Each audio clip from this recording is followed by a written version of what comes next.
Assalamualaikum warahmatullahi wabarakatuh. Selamat pagi, salam sejahtera untuk kita semuanya. Perkenalkan, nama saya Dr. Saiputra WM Diningrat MPD, dosen program studi S1 Teknologi Pendidikan, Fakultas Ilmu Pendidikan, Universitas Negeri Surabaya. Pada kesempatan ini, saya ingin menjelaskan secara ringkas berkenaan dengan mata kuliah yang saya ampu, yaitu mata kuliah Desain Sistem Pembelajaran. Mata kuliah Desain Sistem Pembelajaran merupakan mata kuliah wajib bagi mahasiswa semester 5 dan mata kuliah ini memiliki bobot sebesar 4 SKS. Mata kuliah Desain Sistem Pembelajaran memiliki CPMK atau capaian pembelajaran mata kuliah sebagai berikut. Yang pertama, analisis berbagai konsep dasar desain pembelajaran. Yang kedua, analisis kurikulum di tingkat satuan pendidikan. Yang ketiga, analisis dan identifikasi model-model desain sistem pembelajaran. Yang keempat, langkah-langkah pengembangan desain sistem pembelajaran. Dan yang terakhir adalah praktek menyusun model sistem pembelajaran. Berkaitan dengan deskripsi mata kuliah desain sistem pembelajaran ini adalah mahasiswa mampu mengkaji berbagai konsep dasar desain sistem pembelajaran, langkah-langkah pengembangan model sistem pembelajaran, hingga praktek menyusun rencana pelaksanaan pembelajaran baik dalam konteks sekolah maupun dalam lembaga diklat. Nah, tentu materi pada mata kuliah desain sistem pembelajaran ini menggunakan buku rujukan yang ditulis oleh Dick and Carey yang berjudul Instructional Design System.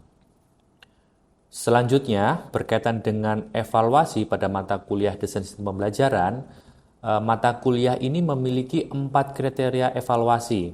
Yang pertama yaitu evaluasi partisipasif dengan memiliki bobot 6%. Yang kedua, penilaian project yang memiliki bobot 85,5%. Yang ketiga, penilaian portofolio yang memiliki bobot 4,5% dan tes sebesar 4%. Mata kuliah ini memiliki bobot penilaian proyek sebesar 85,5 karena pada mata kuliah ini model pembelajaran menggunakan model pembelajaran project based learning dalam lingkungan belajar flipped classroom. Untuk lebih jelasnya, berkenaan dengan praktek pelaksanaan kegiatan pembelajaran di kelas, mari saksikan video berikut ini. Assalamualaikum warahmatullahi wabarakatuh. Selamat pagi teman-teman semuanya.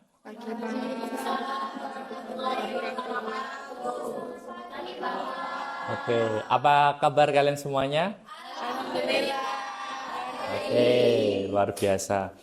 Hari ini kita akan mendiskusikan materi tentang tujuan pembelajaran umum dan khusus. Materi ini terdapat pada pertemuan ke-6 tentang CPMK ke-6 juga. Jadi kalau kemarin kita membahas tentang karakteristik peserta didik, hari ini kita akan membahas tentang rumusan tujuan pembelajaran umum dan khusus. Nah, sebelum saya memasuki materi ini, saya coba untuk mengingatkan kembali, apakah masih ada yang ingat teman-teman tentang materi sebelumnya di minggu kemarin tentang karakteristik peserta didik? Apa yang Anda ketahui tentang karakteristik peserta didik? Angkat tangan. Oh iya, silakan Mbak. Apa? Apa yang Anda ketahui tentang karakteristik peserta didik? Karakteristik peserta didik yaitu psikomotor, afektif, dan kognitif. Oke. Salah satu karakteristik dari peserta didik disebutkan tadi adalah dilihat dari aspek psikomotornya. Terus apa lagi tadi? Kognitifnya dan afektifnya. Ada lagi? Mungkin Ya. independen sama dependen, Bapak. Oke. Terikat dan bebas. Karakteristik siswa yang dependen dan independen, yang bebas dan yang tergantung. Oke, saya kira udah mantap ini materi yang kemarin. Oke, sekarang kita akan memasuki ke materi selanjutnya tentang tujuan pembelajaran. Perlu saya ingatkan ya kawan-kawan, bahwa kita melaksanakan kegiatan pembelajaran mata kuliah desain sistem pembelajaran ini menggunakan model project based learning dalam lingkungan belajar flip classroom. Jadi seperti biasa di pertemuan 1-5 kemarin kita sudah melaksanakan seperti ini. Jadi projectnya dari project based learning atau sintaksnya dari project based learning itu ada 1, 2, 3, 4, 5, 6, di mana sintaks 1, 2 ini sudah disesuaikan oleh kalian di LMS Sidia. Dan di kelas kita akan melakukan, saya akan memonitor pekerjaan kalian dan melakukan penilaian atas pekerjaan kalian. Dan diakhiri nanti dengan refleksi. Jadi nanti setelah kita presentasi semuanya, kita akan merefleksikan tentang materi kita hari ini, yaitu tujuan pembelajaran umum dan khusus. Kira-kira apa sih pentingnya nanti tujuan pembelajaran itu bagi seorang guru, mahasiswa, atau mungkin bahkan bagi seorang calon guru. Oke, tujuan pembelajaran hari ini ada 4. Jadi setelah kita menyelesaikan kegiatan diskusi hari ini, kita harus bisa 4 ini. Yang pertama, menjelaskan kembali konsep tujuan pembelajaran. Nanti akan ada tes tentang ini. Terus menjelaskan kembali konsep tentang tujuan pembelajaran khusus. Ada juga konsep tentang tujuan pembelajaran umum. Dan yang terakhir, membuat rumusan tujuan pembelajaran dalam bentuk pernyataan sesuai dengan teknik ABCD. Apa itu teknik ABCD? Ada yang masih ingat? Kan sudah dipelajari materi ini di LMS Sidia kemarin. Ya? Audience, behavior. Diulangi, audience, behavior, condition, degree. Oke, luar biasa. Saya lanjutkan. Ini nggak perlu saya jelaskan lagi ya, karena sudah kalian pelajari di Sidia. Jadi saya next aja. Ini sekarang ini. Jadi perintahnya adalah membuat rumusan tujuan pembelajaran khusus ya, khusus saja. Karena kalau tujuan pembelajaran umum itu biasanya sudah ngikut di kurikulum. Ada di KD-nya, kalau di kurikulum Merdeka ada capaian pembelajarannya. Jadi kita hari ini merumuskan tujuan pembelajaran khusus secara berkelompok. Nah, nanti saya bagi. Ini kelompok 1, kelompok 2, kelompok 3, 4, 5, 6, 7, 8, 9, 10. Berarti ada kelompok 10 kelompok nanti yang akan membuat. Sudah siap? Sudah. Oke, sebelum bekerja ada yang ingin ditanyakan? Silakan. Nggak ada? Oke, silakan bekerja. Saya kasih waktu 5 menit ya, nggak usah lama-lama. Begini aturan mainnya, silakan menuliskan rumusan pernyataan yang ada teknik tadi, ABCD, boleh dalam semua konteks. TK boleh, konteks anak SD, SMP, SMA, perguruan tinggi boleh, di pelatihan juga boleh. Oke, silakan. Saya kasih waktu 5 menit, saya timer ya.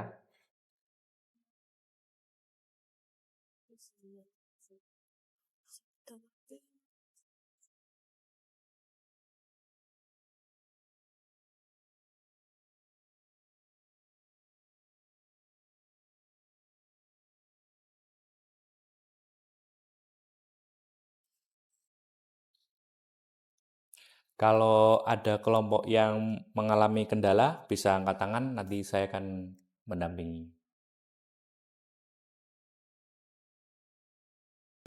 Oke, waktu sudah menunjukkan 5 menit. Silakan sebelum saya tunjuk, adakah kelompok yang memberanikan diri untuk mempresentasikan hasil rumusannya? Silakan. Oke. Kelompok 1. Sebentar. Oke, kelompok 1. Saya tuliskan dulu. Silakan maju ke depan, dipresentasikan.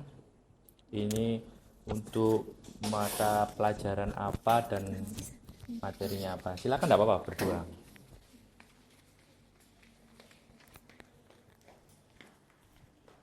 Baik, terima kasih Pak Putra atas kesempatannya. Assalamualaikum warahmatullahi wabarakatuh. Waalaikumsalam. Kami dari kelompok 1 mohon izin untuk mempresentasikan hasil diskusi kami terkait tentang rumusan tujuan pembelajaran berdasarkan metode ABCD. Sesuai yang sudah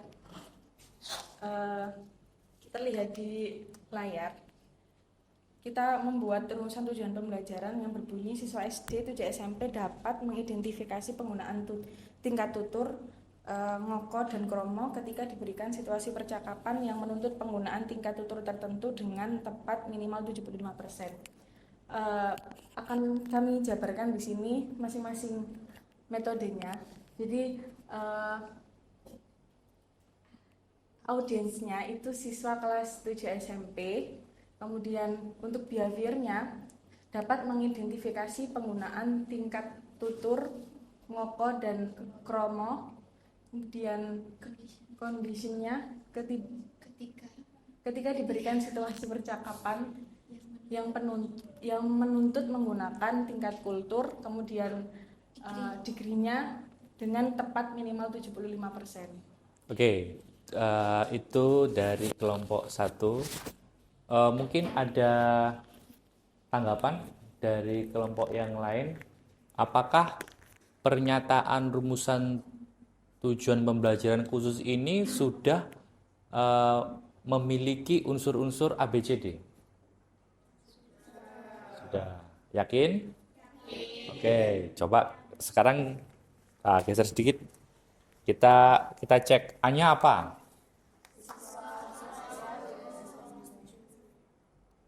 Siswa kelas 7.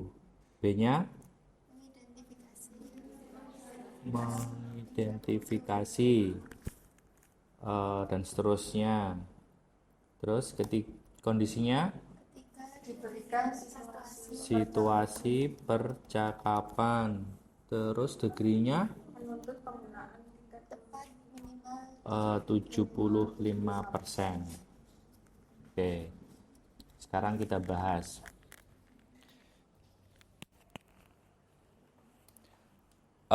Siswa kelas 7 audiensnya. Kelompok ini betul? Menurut kelompok ini? Betul. Terus kalau behaviornya dapat mengidentifikasi penggunaan tingkat tutur kata. Kelompok belakang? Betul? Oke.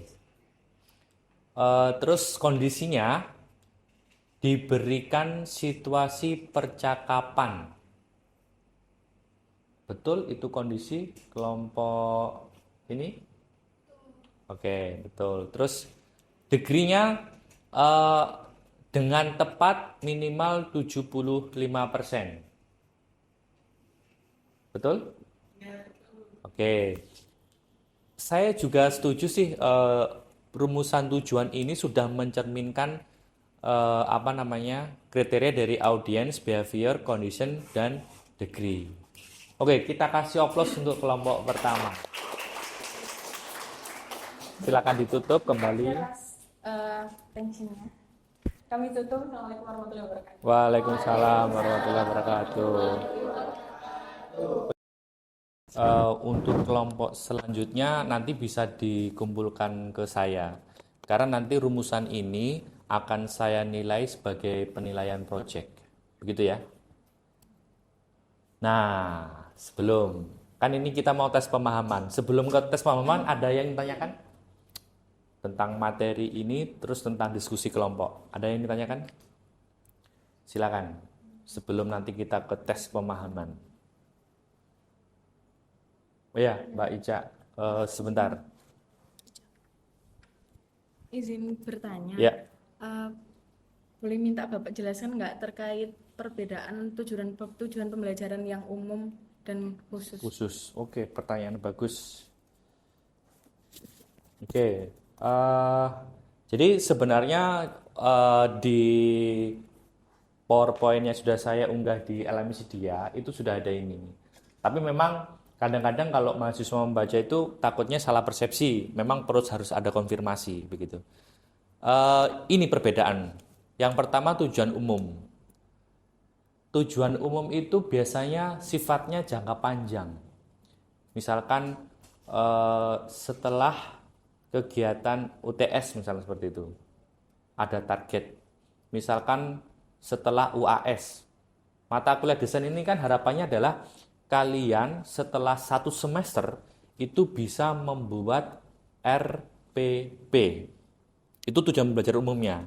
Nah, untuk bisa membuat RPP, biasanya dalam setiap pertemuan ini saya membuat tujuan. Tadi itu, kalian bisa menyusun rumusan tujuan dengan menggunakan teknik ABCD. Itu namanya rumusan tujuan khusus. Jadi kalau per semester itu rumusan tujuan umum, kalau khusus itu per pertemuan, begitu.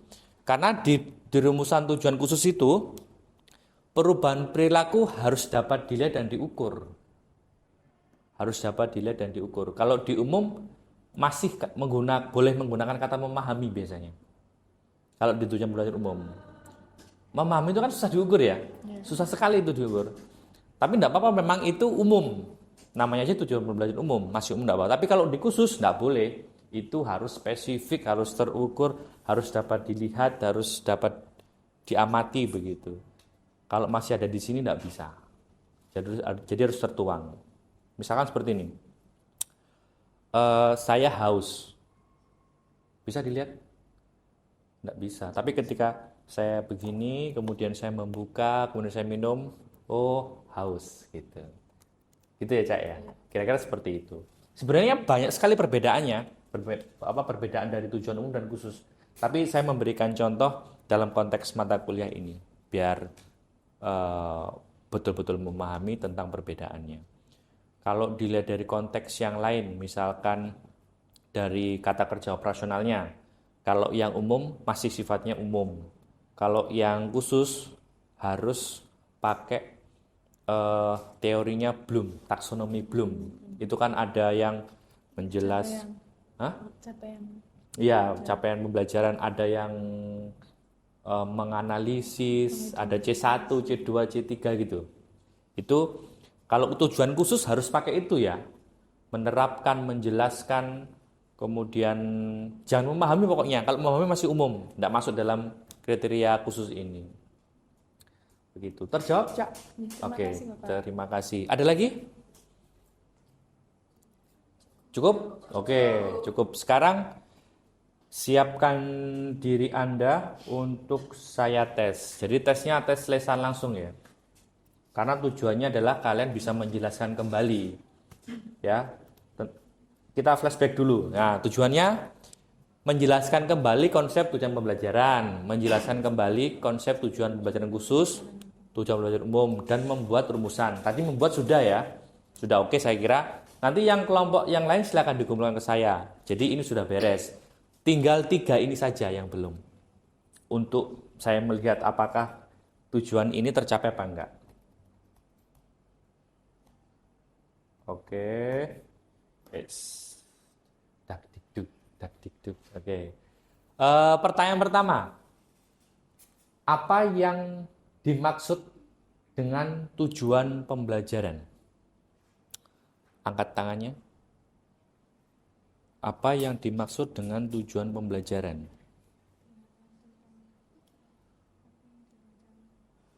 Ada yang bisa? Tujuan pembelajaran saja. Ada? Ya, Cak. Tujuan pembelajaran yang saya tahu, pernyataan yang bertujuan untuk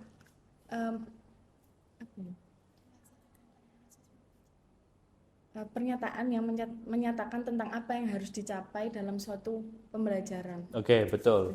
Kata kuncinya adalah apa yang ingin dicapai. Itu tujuan. Intinya itu. Tujuan pembelajaran. Oke, betul, Ica. 100. Nomor 2, apa yang dimaksud dengan tujuan pembelajaran umum?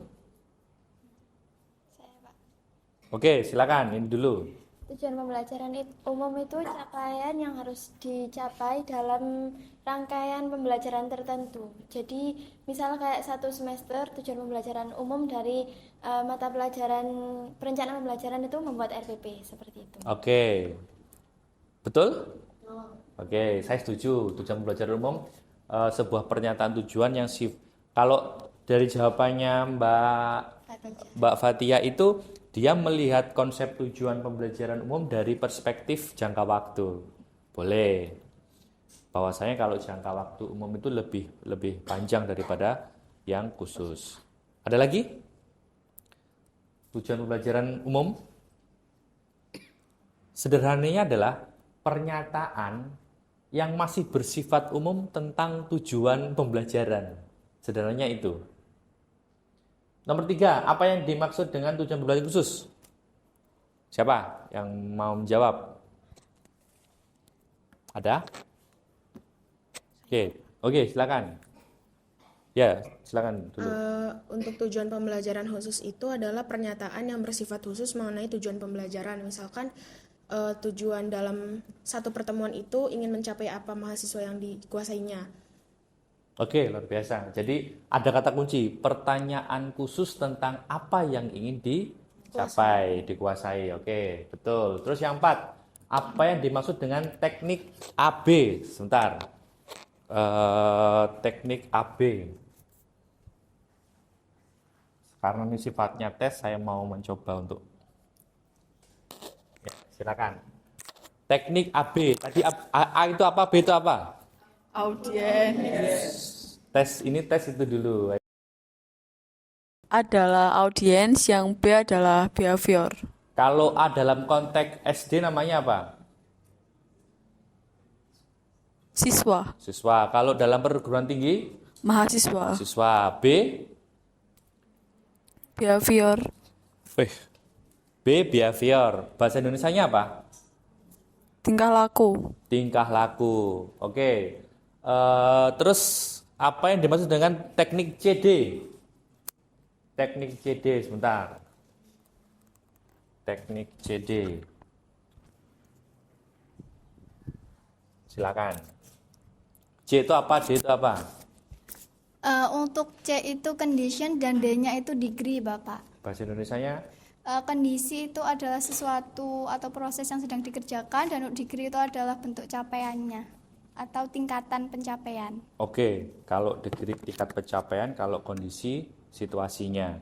Oke, betul. Berarti tujuan pembelajaran hari ini kita tercapai karena kalian sudah bisa konsep tentang apa itu tujuan dan juga merumuskan tujuan pembelajaran.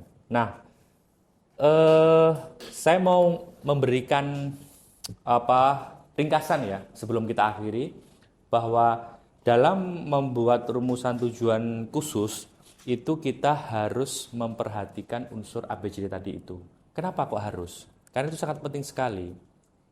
Misalkan kalau kalian nggak ada degree, bagaimana cara kalian mengukur pencapaian tujuan itu?